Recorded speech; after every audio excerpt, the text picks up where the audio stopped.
Hello and welcome to a new video from the Embrace Games archive. Today we have me here, David, and we have... Natalia! Yay!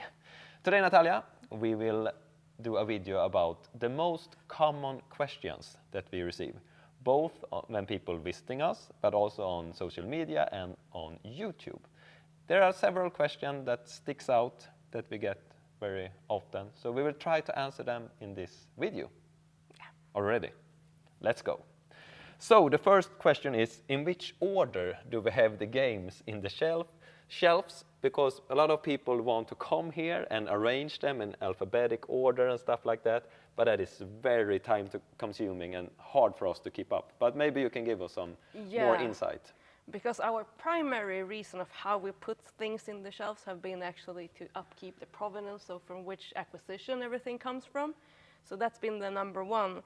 And then the second has actually been to be as space efficient as possible.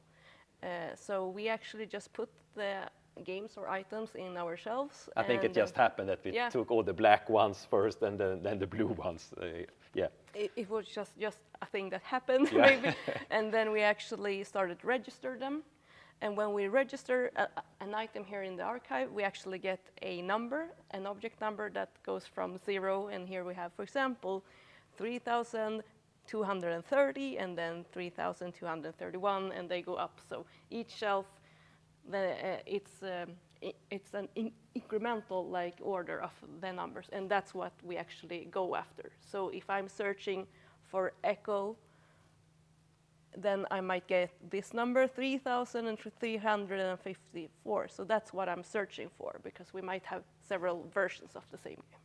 Yeah. So yeah, that's a bit why we are doing this, because alphabetical order, we've been asked why we don't have them like in release order also, because there are so many ways of putting them in the shelves, but it's also about if we started putting everything by color, or in alphabetical order, then if we get like a new game that starts with a B, for example, it's very high up. Let's say that this one should be entered here, that everything after it also have to move one step and ahead. maybe even like it would be impossible to uphold. Yes. But as you said, we have all the games sorted out by which acquisition they came from. But now, hopefully in June, when every object have a label on them, we can start doing the big sorting out work. So we can, for example, PlayStation 4, I know that we have PlayStation 4 games on several different locations. But when we have labels on everything, we can start sort it out and maybe make a PlayStation 1 row here. And we will have all the PlayStation 1 games and all the PlayStation 2 games and And we could have a Nintendo row, and we can have an Xbox row and PC row. Yeah, you get the idea. I think the archive will be more nice to visit and experience when we have everything more sorted out. So we are planning for that in this autumn, this year, 2025. So I hope we gave you some answers there about how we organize the games in the shelves. And the next question is, how do we handle sealed games? And this one we have talked about in a previous video. But shortly we can say that all the plastic is removed, basically. Yeah, that's the quickest thing, and it's because we want to play the game, so that's one of the main reasons, because we really want to be able to use everything, and also because we want to give them an as long as possible life of like being able to be used, and that's why removing this plastic also helps us. So for us, this is a very important step in actually giving all of the objects here in the archive an as good as possible condition to actually live a long life. Yeah. And we don't want the plastic to like destroy the games. That's not good. But also here we have also protective boxes. It's a very common thing today with collectors having protective boxes for the games. Let's see here, Mikael, come here. Let's see if we can light this. It's over there. For example, now we are handling our Super Famicom collection, and as you can see here, no games here have the protective box, but here the protective box is on. So we remove them because what do you call it, Natalia? Like a small, like a microclimate, like gets into this into the object. So in the long run, maybe the plastics won't be able to off gas, and they will like yeah, things and plastics can like make things go bad and start maybe decaying much faster than they actually would do if we wouldn't have the plastic on. Yeah. Let's see, question number 3. For who is the archive for? And basically I can say the archive is open for anyone, basically. If you have an inquiry that you send to us, mostly it's you or me that handle them, and we used to think that all the inquiries that we get to the archive, we want the archive to promote the video game culture, the video game history, or the video game industry. So somehow the archive can be helpful with that question to help it out. We are more than willingly to help out, basically. Exactly. So if you have anything, just reach out. Yeah, and we have had, for example, researchers, schools, journalists, and a lot of different visits here in the archive. So, question number 4, how do we handle duplicates? Yes, and that's a very complicated question because we know that we have duplicates here in the archive, but we're not sure which ones are it because at the moment that's not our priority. So right now we're actually taking pictures of every item in the archive. So that's an important step because the first one was just getting everything into the archive, our first iteration, but now in our second we're actually putting a sticker on every item with the object number and taking pictures of them. Yeah. So then it will be much easier for us to start looking at them and seeing are these the same, because we do want as many versions as possible. So we might have games that seemingly look very, very similar, but if you start looking at them, they might be different languages, or they might even have different stickers of some kind. So we are waiting with that. Yeah. Eventually, I don't know how many, but it's like in the future we will see exactly if we have a game that looks exactly the same. Yeah. But what we will do with them, maybe we can exchange them with another collector, and we get some games that we don't have today, or otherwise we maybe donate them to other initiatives similar to this one. Let's see what's happened in the future. But the short answer is we only need one copy of each variant, basically. How do we handle digital games is often a question that we receive. And that's also a very complicated one, just like the other one, because we have this scope of physical items and we have very many challenges. So we are very happy if someone else out there is preserving games digitally, because that's not within our scope. But we would happily help people that have the legal means and right to actually do it. If we have something here that can help them, we are very happy to be part of that. Yeah. It's also very important to preserve the digital games, but we cannot do everything, but together we can do a lot. Question number 6. Have we played all the games? And I can answer that one. In the archive. In the archive, no, we haven't played all these games. I wish we had played more, but together, our combined playtime, maybe, No, but not everything. Not we even played close. Maybe.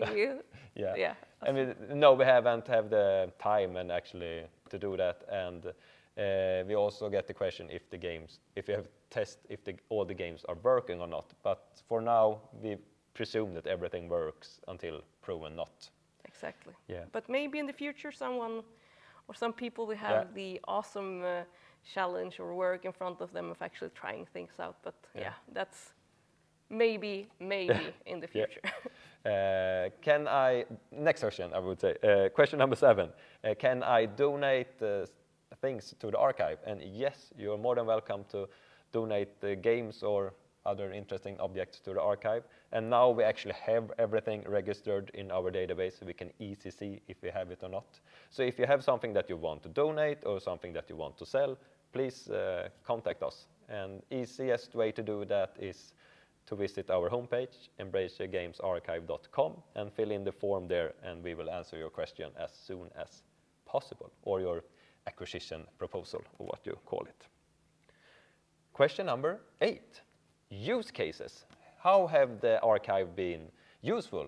We've been doing this now for 3.5 years. There's a lot to think about, but we have come quite far. I would say so. We have come very far. So, for example, we have helped some people within the video game industry.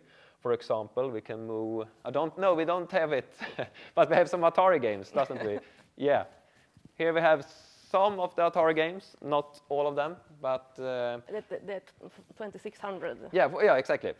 For the Mostly. Atari 2600 Plus, a company made a new version of the console, an updated one with, for example, HDMI output and things like that.